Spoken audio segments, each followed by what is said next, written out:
Your friendly neighborhood YouTuber is rated PG-13. Parental advisory, explicit content, viewer discretion is advised. So, you're telling me you can take care of Malbosia for me, huh? Yes. Yes, that's right, Spawn. I can take care of Malbosia. Dude, do you know who I am? I'm freaking Spawn, man. I will slap the shit out of you.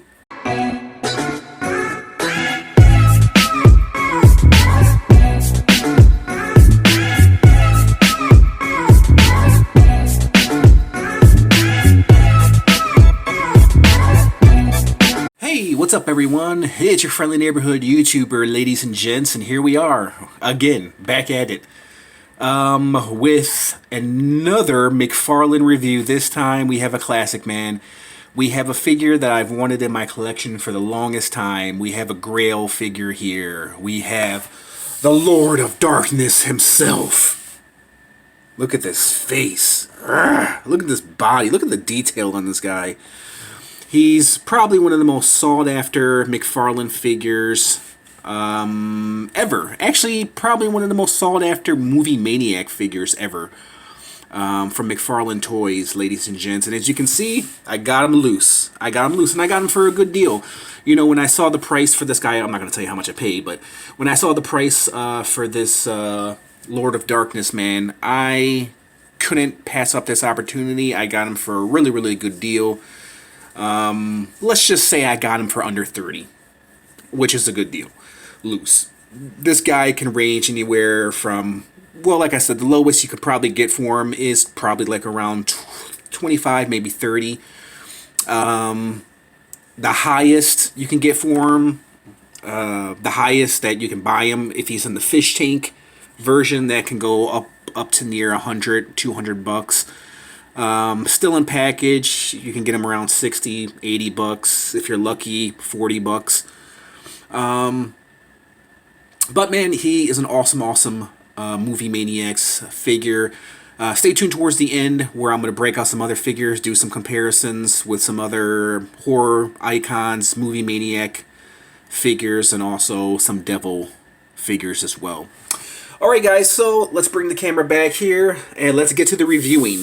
So what we're going to check out first is we're going to check out the amazing detail of this Lord of Darkness, and that's why he's so coveted, because of the amazing detail McFarlane has given us with this figure.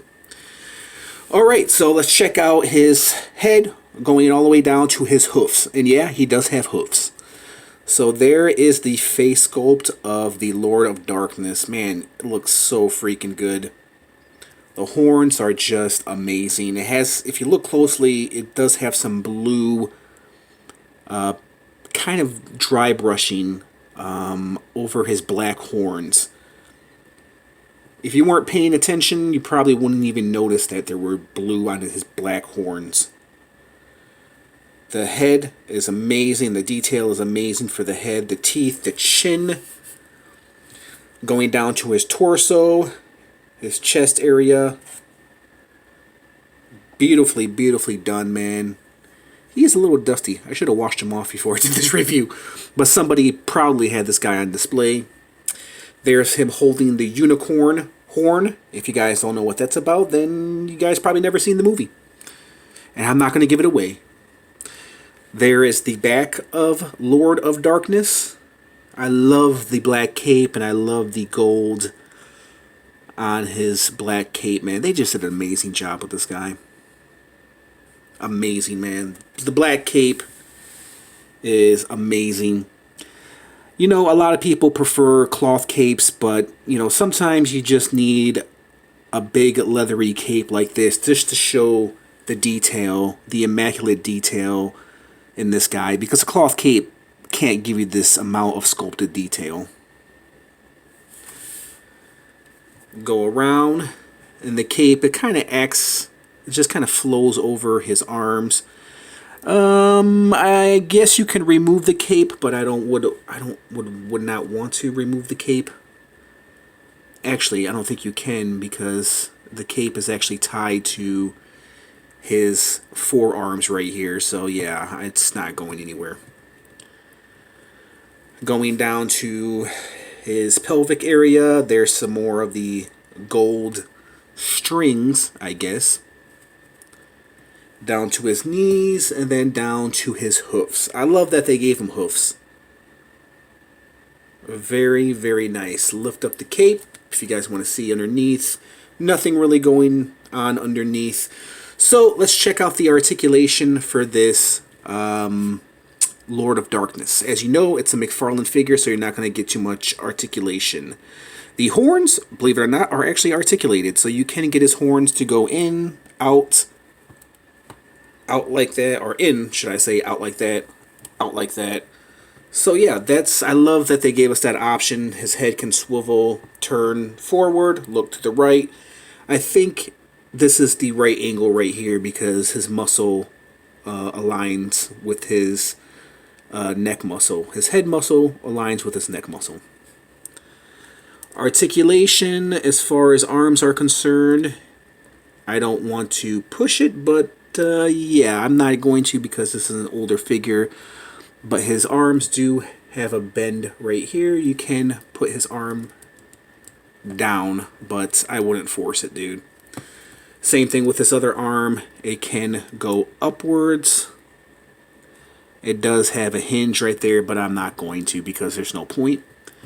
Because essentially he is a pre-post figure. So his arms do go up. There's no bend at the knee. He does have wrist swivel, barely though. Same thing with this arm, barely. Don't want to mess around with it, especially with the swords. I'm surprised this stayed in here. This came shipped like this, guys. He was holding the sword, and if you guys know McFarlane figures and the weapons, especially of older figures, they are very frail and they break very easily. Waist swivel, barely. His legs do extend outwards, and they do. You can get him to do these splits. As my buddy Daredevil19 would say, he can somewhat Jean-Claude Van Damme it. Outward, inwards. Yeah, his legs are on ball joints. So yeah, you can get him in some nice poses. Ankle movement, not really, but he does have hoof movement. Hoof movement. Look at. And these are very frail, dude. I'm surprised these haven't broken off, man. Knowing McFarlane and knowing how frail he made his figures are, and being that they're older too. So Movie Maniacs line is not an a new line. So he can stand very nicely, and he has his cape to act as a third leg. So he can stand pretty nicely, man. Just move his cape outward, get his hoofs aligned, and boom, he stands very nicely. So you would have no problem putting him with your other action figures and standing him and posing him with your other action figures. With that being said, let's break out some other horror icons and do some comparisons. Alright guys, so here is the Lord of Darkness with some other devil-like figures. Actually, these are the only devil-like figures I have in my entire collection. For some reason, I don't have Hellboy. Hellboy is definitely a grail on my list. I definitely want to pick up a Hellboy figure. I do not have or own a Hellboy figure, other than probably a Funko Pop. Or a Funko Vinyl, whatever you want to call it. It's a little mini Hellboy. So, let's do some comparisons. So, as you can see, here's the Lord of Darkness with one of my other favorite Lucifer figures. Let's move my camera up just a little bit so you can see his marvelous horns. This is another amazing Lucifer. Actually, his name is Lucifer. He is a Diamond Select figure. He's from 2001 Dark Alliance comic books. If you guys are familiar with Lady Death and so on and so forth, that's where he's from. This is one of my favorite figures in my entire collection. I am not. They go very well together, man. Who's the top dog? I have no idea. Who's the man? Who's the main Satan right here? Who's the main Lucifer? You got the Lord of Darkness and you got Lucifer. I have no idea. If you guys didn't see a review of this, he was like one of my first reviews I think I ever did, man. He's also one of my favorite figures in my entire collection. I love that Lucifer. And then standing, or should I say, yeah, standing over him, I should say, we have the Malboja, which is the Malboja from the Spawn movie, based on the Spawn movie. I just recently did a review of that Spawn figure. If you guys didn't see that review, check it out. Actually, I forgot to bring out this guy to actually do a review or a comparison with this Spawn figure. But this is how they measure up, like that. And if you're wondering how big this Lucifer is, we'll do some measurements. So, let's break out the tape measure here. As we all know, Spawn stands 6 inches. Lord of Darkness, and if I mention Lucifer, same damn thing. Lucifer, Lord of Darkness, he's about 8 inches going all the way up to his horns. Malboja is about 13 inches, and then Lucifer, Dark Alliance Lucifer, if you guys are interested to know, he's about 9.5 inches going all the way up to his horns.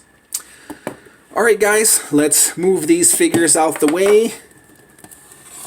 Let's, see, look at that. His hand caught his sword, almost snapped it in half, you son of a bitch. You're a devil. You're a devil. Let's break out some more comparisons, guys. Alright guys, so we have Lord of Darkness next to NECA's Hellraiser, Pinhead, and then Nightmare on Elm Street, Freddy Krueger. Both of which these figures are NECA figures. McFarlane right here.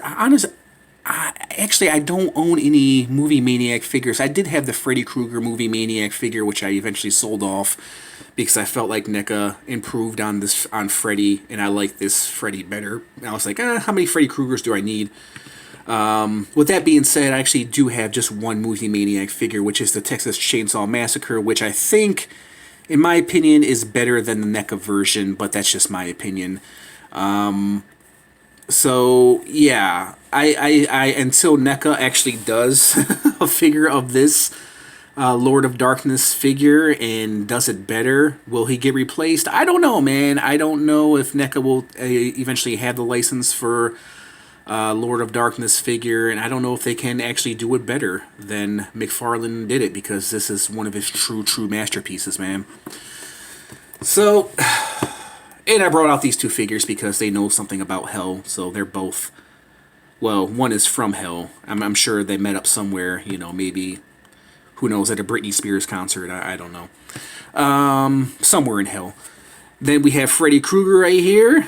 Of course, they played pool together, and then Freddy lost the match, and that's how he got the his glove as fingernails. I don't know what the fuck I'm talking about. I was going to say that's how he lost his hand, but Freddy never lost his hand. He just has a glove made of fingernails. Well, actually, hold on. He lost... I got this. He lost a bet. No, he lost at darts. They were playing darts together, and then Lucifer was like, "You lost, man. I'm sending you to hell," and this is how Freddy got his scars. So there you go. That was the story. That's the true story. I'm sticking to it. Alright, guys. So let me give you my rating. Let's move these two gentlemen out the way. So, guys, I think you know where I'm going with the score for this Lord of Darkness. It's a classic figure. I can't give him anything lower than a 10, man. 1 out of 10. 10 with 10 being the highest, he is a solid 10. I don't really give a shit about the articulation. Yeah, it would be nice if he was a little bit more articulated, but then again, I think you would lose the beautiful sculpted masterpiece that is Lord of Darkness. And yeah, man, I love this figure. It's definitely a true masterpiece as far as horror icons go, as far as toys go. McFarlane did an amazing job with this figure. I'm glad to have this guy in my collection. And then stay tuned towards the end of the video, which I'll show you him in my horror collection, guys. Alright, so we'll go ahead and leave it at that. Tell me what you guys think of this Lord of Darkness figure. Do you like him? Do you own him? Do you plan on picking him up? If you guys are action figure collectors and horror fans, I think you guys probably already have this masterpiece in your collection.